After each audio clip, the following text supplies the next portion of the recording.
सभी प्यारे विद्यार्थियों को मेरा नमस्कार। उम्मीद है आप लोगों की भाई बोर्ड एग्जाम की तैयारी अच्छी चल रही होगी। और जैसा कि भाई हमारा चल रहा है फिजिक्स का 5वां सेट, और उम्मीद है आप लोगों की बोर्ड एग्जाम की तैयारी अच्छी चल रही होगी।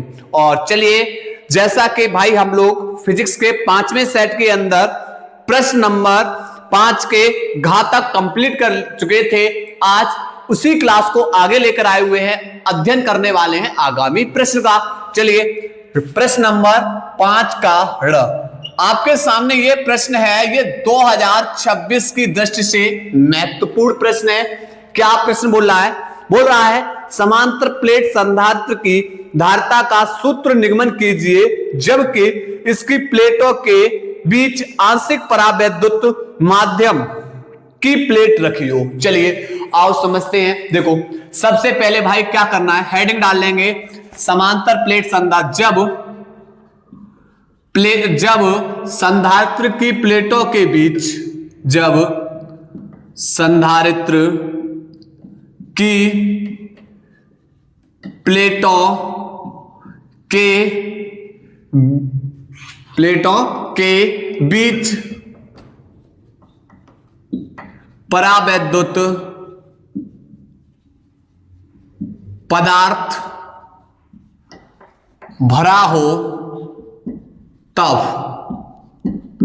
संधारित्र की धारिता। तब भाई हमको क्या निकालना है? संधारित्र की धारिता। देखो, यहां पर मैंने मान लिया भाई दो समांतर प्लेटें हैं, ठीक है। दो समांतर प्लेट, एक प्लेट X है और एक प्लेट Y है। दोनों प्लेट बेटा वायु या निर्वात में एक दूसरे से कितनी दूरी पर रखी हुई हैं? तो आप बोले सर दोनों प्लेट एक दूसरे के कितनी दूरी पर है? D दूरी पर है, ठीक है। अब यहां पर प्लेट X को हमने जोड़ दिया प्रेरक से, तो इस प्लेट के अंदर बेटा कौन है? भीतरी भाग पर प्लस, और इसके बेटा भीतरी भाग पर चार्ज कैसा आ जाएगा? माइनस।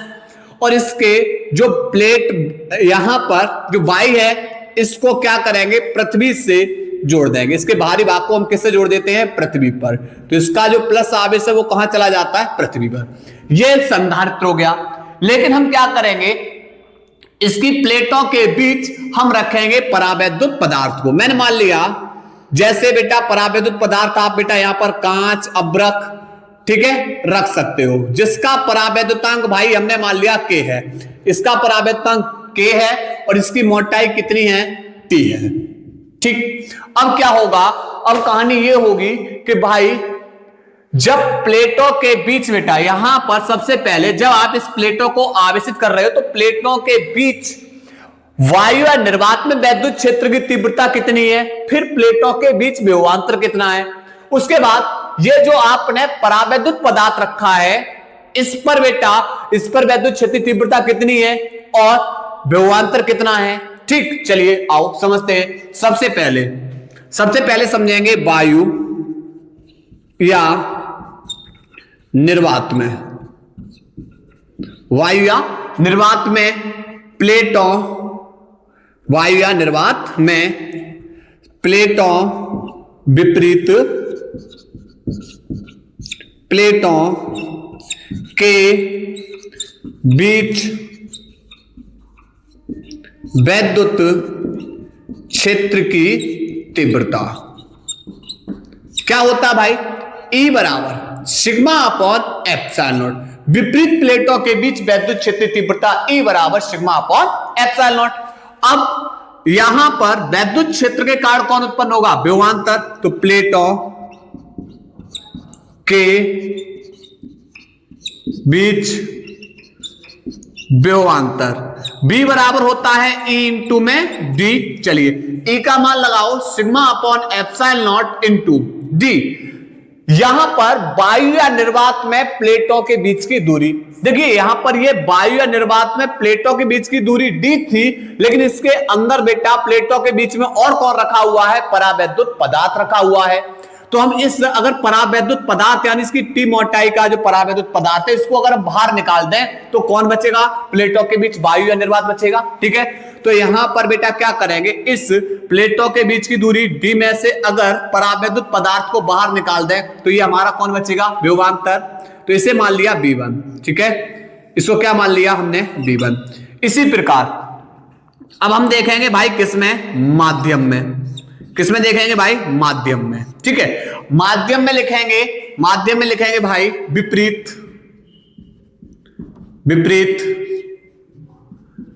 प्लेटों के बीच वैद्युत क्षेत्र की तीव्रता E बराबर क्या होगा, E बराबर होता है सिग्मा अपॉन एप्सिलॉन नॉट, लेकिन माध्यम का परावैद्युतांक K है, इसलिए K से क्या कर दिया, भाग, ठीक है। विपरीत प्लेटों के बीच वैद्युत क्षेत्र की तीव्रता माध्यम में E बराबर sigma upon K epsilon not. अब माध्यम में क्या देखेंगे, प्लेटों के बीच विभवांतर।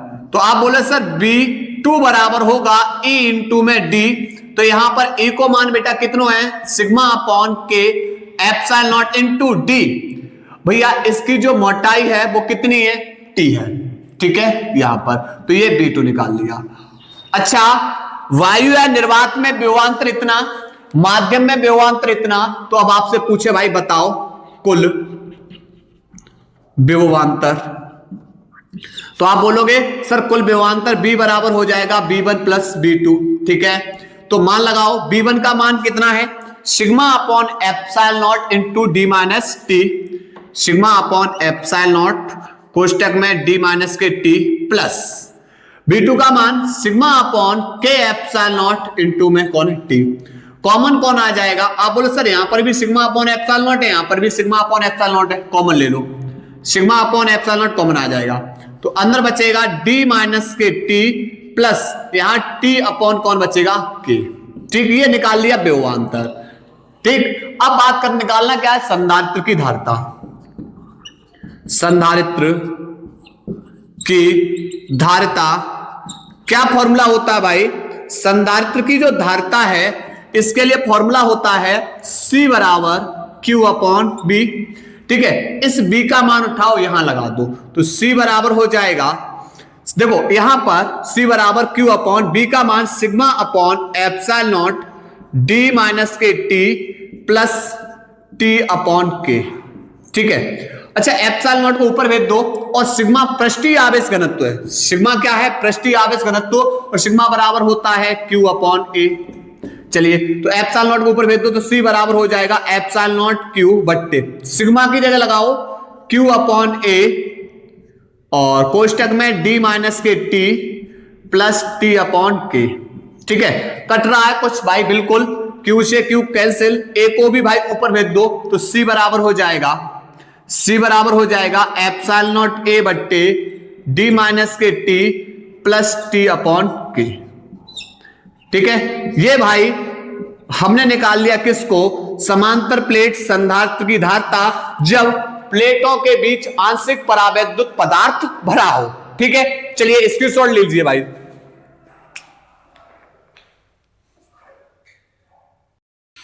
इसके बाद भाई चल रहे हैं प्रश्न नंबर 6 की ओर।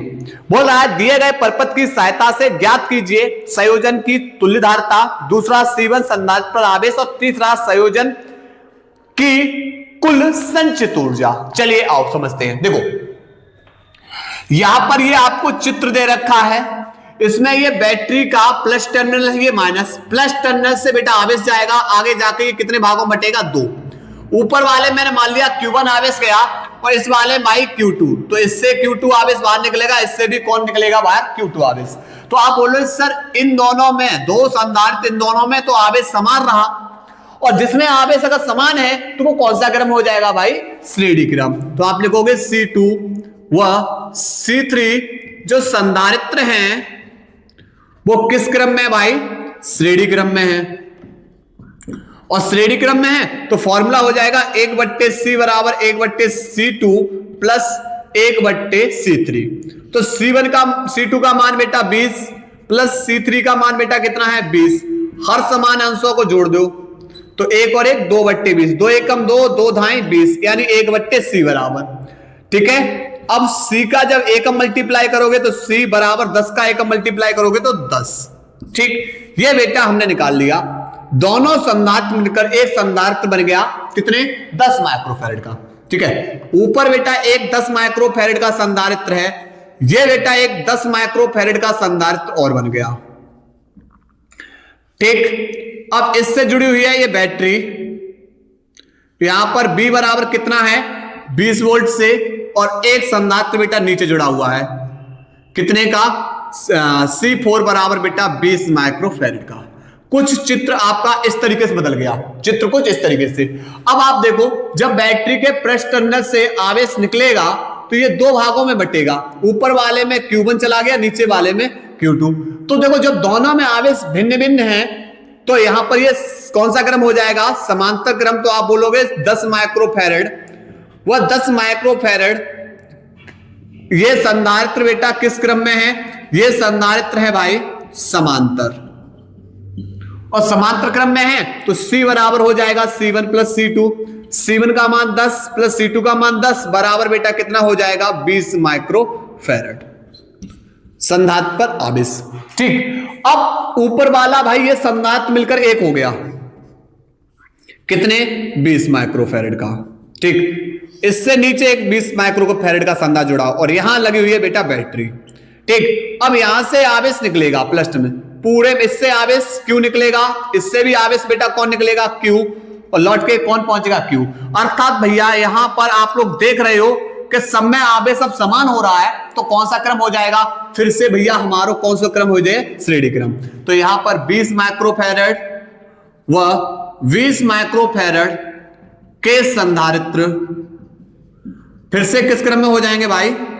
श्रेणी क्रम में। और श्रेणी क्रम में है तो 1/c बराबर 1/c1 प्लस 1/c2। C1 का मान भाई 20 प्लस 1/c2 का मान लगाओ 20। जब हर समान है तो अंशों को क्या कर दो? जोड़ दो। तो 1 और 1 2/20, 2 एकम 2, 2 धाई 20, तो C का एकम मल्टीप्लाई 10 का एकम, यानी 10 माइक्रोफैरड। ठीक, ये बेटा हमने निकाल ली क्या? कुल धारिता। कुल धारिता पहला स्टेप बेटा क्लियर हो गया। ठीक, अब C1 संधारित्र पर आवेश, C1 संधारित्र पर आवेश, तो आप फॉर्मूला लगाओगे Q बराबर C1 इंटू में B। ठीक है, तो यहां पर C1 संधारित्र पर जो धारिता है वो 10 माइक्रोफैरड की है।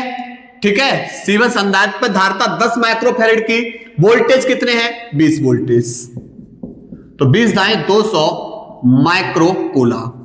ये भाई निकाल लिया आवेश। ठीक है, अब क्या निकालनी है? संधारित्र की संचित ऊर्जा। संधारित्र की संचित ऊर्जा U बराबर 1/2 CV²। तो यहां से U बराबर 1/2, C का मान कितना? 10 माइक्रोफैरड है, फैरड में ले आओ 10 की पावर -6 से मल्टीप्लाई कर दो। ठीक है, इनटू में V, वोल्टेज बेटा 20 स्क्वायर है तो 2 बार, तो 2 धाई 20, तो यहां से हो जाएगा 20 गुणा 10 की पावर 1, 10 की पावर 1, तो -6 में से 10 की पावर 2 गया तो बेटा -4। ठीक है, और एक अंक दशमलव बेटा और इधर खिसका लो तो घात बेटा बढ़ जाएगी प्लस की, तो -4 में से प्लस का 1 गया तो -3, यहां पर निकलेगा जूल। ठीक है, चलिए इस सवाल को नोट करिए भाई, स्क्रीनशॉट लीजिएगा। इसके बाद भाई अगला प्रश्न है 6 का अथवा प्रश्न। 6 का ही क्या भाई? अथवा। क्या बोल रहा है? बोल रहा है भाई विद्युत धारा के चुंबकीय प्रभाव से क्या अभिप्राय है?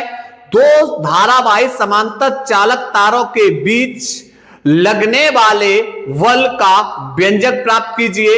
इसके आधार पर विद्युत धारा के मात्रक एम्पियर को परिभाषित कीजिए। भैया वेरी इंपॉर्टेंट प्रश्न है। ठीक है, चलिए आप समझते हैं। देखो सबसे पहले समझेंगे विद्युत धारा का चुंबकीय प्रभाव। विद्युत धारा का चुंबकीय प्रभाव। तो आप बोलोगे समझो क्या होगा जब किसी चालक में हम क्या करेंगे, धारा को प्रवाहित करेंगे। तो किसी चालक में धारा प्रवाहित करने पर उसके चारों ओर कौन उत्पन्न हो जाएगा? आप बोलो सर चुंबकीय क्षेत्र उत्पन्न होता है, और यही घटना क्या कहलाती है? विद्युत धारा का चुंबकीय प्रवाह। किसी चालक में धारा प्रवाहित करने पर उसके चारों ओर चुंबकीय क्षेत्र उत्पन्न होने की घटना विद्युत धारा का चुंबकीय प्रवाह कहलाती है। लिखेंगे किसी चालक में धारा प्रवाहित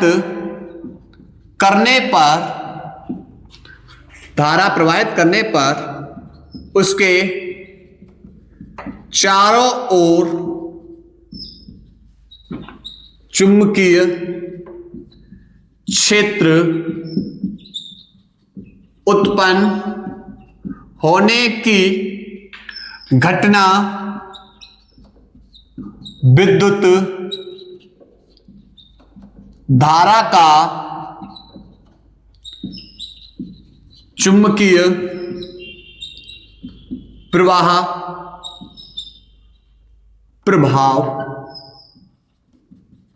कहलाती है। ठीक है, अब बेटा यहीं पे डेरिवेशन पूछा है, दो समांतर धारावाही चालक तार के बीच बेटा चुंबकीय बल, व्यंजक। ठीक है, हेडिंग क्या रहेगी? दो समांतर धारावाही चालक तारों के बीच चुंबकीय बल। चलिए ये डेरिवेशन बेटा आप लोगों का ये प्रश्न ऐसा प्रश्न है जो प्रतिवर्ष बेटा कहीं ना कहीं किसी सेट के अंदर सीधा आता है। ठीक है, आओ समझते।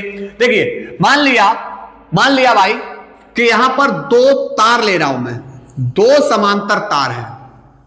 ठीक है, ये दो समांतर तार हैं, एक तार ए बी है और दूसरा तार बेटा हमारा कौन सा है? सी डी है। अब मैंने बोल दिया भाई दोनों तार एक दूसरे से कितनी दूरी पर है? आर दूरी पर। कहां रखे हुए हैं? वायु या निर्वात में। तार ए बी में धारा I1 प्रवाहित की जाती है, तार सी डी में धारा कौन सी प्रवाहित कर रहे हैं? I2। अब कंडीशन ये आ रही कि भाई धारा प्रवाहित कैसे करें, तो आपके मन में आया कि दोनों तारों में धारा बेटा आपने सेम डायरेक्शन में कर दी। दोनों तारों में धारा कैसे कर दी? सेम डायरेक्शन में। और फिर क्या किया? फिर आपके मूड में आया कि दोनों तारों में धारा आप क्या कर सकते हो? विपरीत प्रवाहित कर सकते हो। सी डी, इसमें तार में धारा नीचे की ओर, इसमें तार में धारा ऊपर की ओर, और दोनों तारों के बीच की दूरी दी। ठीक है, दोनों तारों के बीच में हमें क्या बताना है? चुंबकीय बल। ठीक, अब सुनो, तो यहां पर हमने क्या किया? मैंने बोला माना दो समांतर धारावाही चालक तार ए बी तथा सी डी एक दूसरे से वायु या निर्वात में आर दूरी पर स्थित हैं। ठीक, तार ए बी में धारा I1, तार सी डी में धारा I2 प्रवाहित होती है। ठीक है, चलिए तो पहले इतनी कहानी लिखेंगे। क्या लिखेंगे? माना दो समांतर धारावाही चालक तार ए बी तथा सी डी वायु या निर्वात में एक दूसरे से आर दूरी पर स्थित हैं। तार ए बी में धारा I1 व सी डी में धारा I2 प्रवाहित की जाती है। तब अब क्या करेंगे? तार ए बी में धारा I1 प्रवाहित करोगे तो तार AB में जब धारा प्रवाहित करोगे तो उसके चारों ओर भैया कौन उत्पन्न होगा? आप बोलो सर ये तो चुंबकीय क्षेत्र उत्पन्न हो रहा है, तो भाई एक सीधे तार के कारण चुंबकीय क्षेत्र कितना होता है? तो आप बोलो सर B बराबर μ0 upon 2 pi I upon R। चलिए तो यहां पर लिखोगे तार AB में धारा I1 प्रवाहित करने पर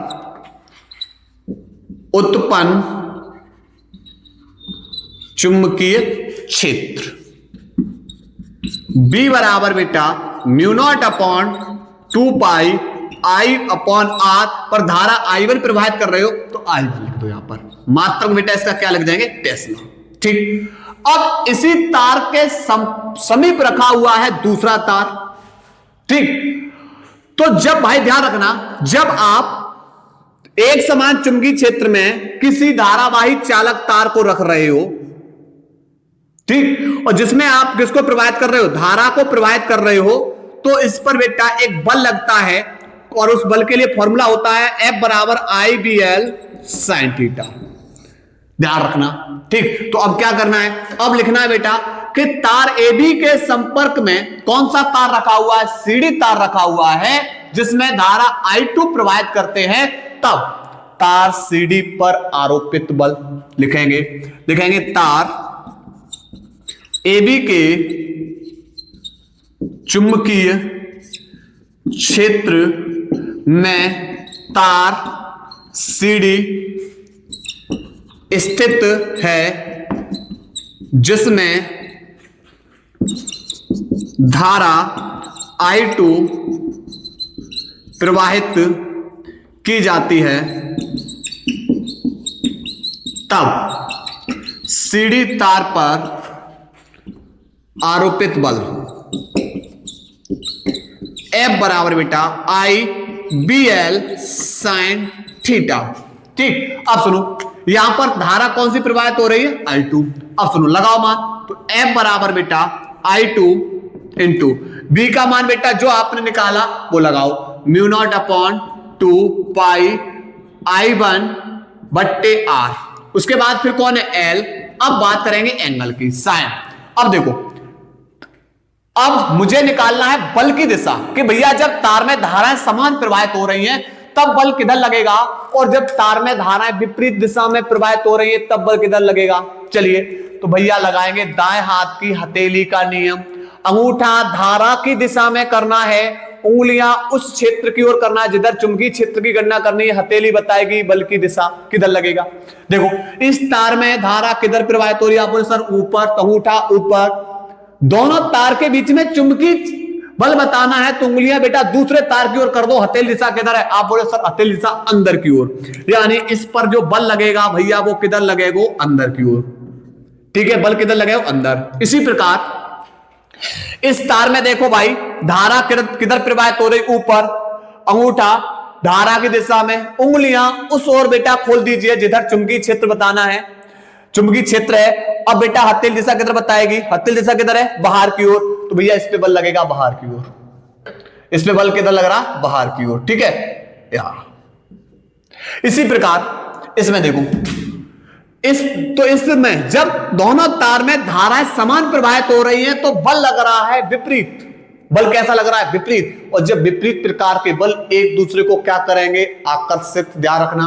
ऐसे ही ये AB तार है, इस तार में धारा ऊपर की ओर, अंगूठा ऊपर कर दो धार दिशा में, उंगलियां दूसरे तार की ओर खोल दीजिए, तो हथेली दिशा किधर है? अंदर की ओर। किधर? अंदर। तो यहां पर बल लेगा अंदर। ठीक है, अब इसमें देखो, अंगूठा धारे दिशा में, CD तार में धारे दिशा में नीचे की ओर, उंगलियां दूसरे तार की ओर, हथेली दिशा बेटा किधर है? अंदर। तो इस तार पे बेटा बल लगेगा अंदर। तो यहां पर देख रहे हो कि जब धाराएं विपरीत हैं तो बल समान लग रहा है, और जब धाराएं समान हैं तो बल कैसा लग रहा है? विपरीत लग रहा है। ठीक है, अब सुनो, यहां पर चुंबकीय क्षेत्र, ये उंगलियां इंगित कर रही हैं और धारा ऊपर की ओर, तो इनके बीच में एंगल 90। तो यहां पर आ जाएगा sin 90, और sin 90 का मान कितना होता है? sin 90 का मान 1। तो ये तो 1 हो जाएगा, तो F बराबर हो जाएगा I1, इसे क्रम से लिख लो ऐसे करके, μ0 अपॉन 2 पाई, उसके बाद I1 इसे I2 बट्टे R और इनटू में कौन है L, इनटू में कौन है भाई L। ठीक है, ये बेटा हमने क्या निकाल लिया, बल। ठीक है, अब मुझे क्या बताना, अगर मुझे बताना होगा प्रति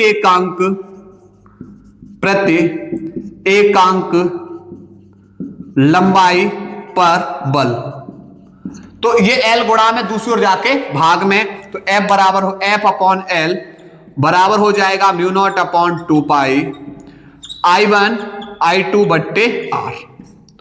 यहां मात्रक होगा भाई न्यूटन और यहां मात्रक होगा न्यूटन प्रति मीटर। ठीक, यहां तक नोट करिए, उसके बाद बेटा आगे करा रहे, नोट करो पहले यहां तक।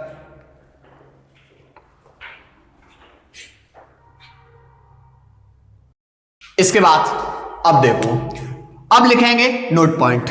क्या लिखेंगे भाई, नोट पॉइंट, कि जब दोनों तारों में धाराएं समान प्रवाहित होती हैं, एक ही दिशा में हो, जब दोनों तारों में धारा कैसे हो, एक ही दिशा में हो, तो उनके बीच लगने वाला बल कैसा होगा, आकर्षण, क्योंकि विपरीत प्रकार के बल लग रहे हैं। तो लिखेंगे जब दोनों समांतर तार में धाराओं की दिशाएं समान हैं, तो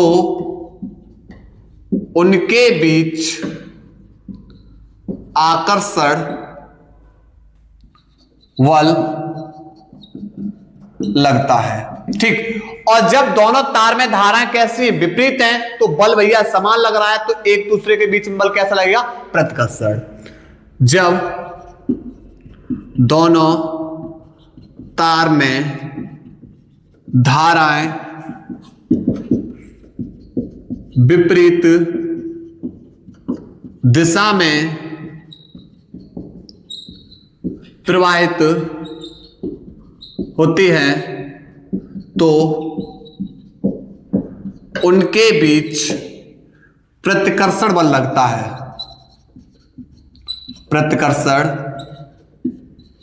बल लगता है, उनके बीच भैया कैसा बल लगेगा, प्रतिकर्षण बल लगता है। ठीक है, अब आपसे पूछा गया है 1 एम्पियर की परिभाषा। क्या पूछा गया भाई, 1 एम्पियर की परिभाषा पूछी गई है। चलिए समझते हैं क्या है भाई 1 एम्पियर की परिभाषा, समझो। फॉर्मूला निकाला, F अपॉन L बराबर म्यू नॉट अपॉन 2, उसके बाद I1 I2 बट्टे R, यही था। मैंने बेटा ऊपर 2 से मल्टीप्लाई कर दिया, नीचे 2 से मल्टीप्लाई कर दिया। अब सुनो, 1 एम्पियर की परिभाषा देनी है, तो मैंने मान लिया I1 और I2 बेटा, I1 और I2 दोनों बेटा परिभाषा दोनों बराबर किसके मान लिए, 1 एम्पियर के। I1 बराबर 1 एम्पियर, I2 बराबर 1 एम्पियर, क्योंकि मुझे 1 एम्पियर की परिभाषा देनी है। दूरी, दोनों तारों के बीच की दूरी बेटा कितनी मान ली मैंने, 1 मीटर। तार की जो लंबाई है वो L बराबर कितना मान लिया, 1 मीटर। चलिए, तो F बट्टे L की जगह 1 लगाओगे बराबर म्यू नॉट अपॉन, यहां पर 2 दूनी कितना हो जाएगा, 4 पाई, उसके बाद 2 I1 I2 और बट्टे R। चलो उसके बाद अब क्या होगा, तो 1 का F में भाग दोगे भाई रहेगा बराबर म्यू नॉट अपॉन 4 पाई का मान बेटा 10 की पावर माइनस के 7, इसलिए बेटा गुणा किया। उसके बाद 2 I1 का मान 1, I2 का मान 1 और बट्टे R का मान 1, तो यहां F बराबर मिलेगा 2 गुणा 10 की पावर माइनस के 7 न्यूटन। तो ये सुनो, यानी प्रत्येक तार पे लगने वाला जो आकर्षण या प्रतिकर्षण बल होगा वो 2 गुणा 10 की पावर माइनस के 7 न्यूटन का होगा। अब सुनिए परिभाषा क्या है, 1 एम्पियर की धारा वह धारा है, 1 एम्पियर की धारा वह धारा है जो वायु या निर्वात में रखे, वायु या निर्वात में रखे या 1 मीटर दूरी पर रखे, 1 मीटर दूरी पर रखे 2 समांतर तारों में प्रवाहित करने पर उसकी प्रत्येकांक दूरी पर 2 गुणा 10 की पावर माइनस के 7 न्यूटन का बल क्या करती है, आरोपित करती है। ठीक है, तो परिभाषा लिखेंगे 1 एम्पियर कि धारा वह धारा है जो वायु या निर्वात में 1 मीटर दूरी पर रखे दो समांतर तारों में प्रवाहित करने पर उसके प्रति एकांक लंबाई पर 2 गुणा 10 की पावर माइनस के 7 न्यूटन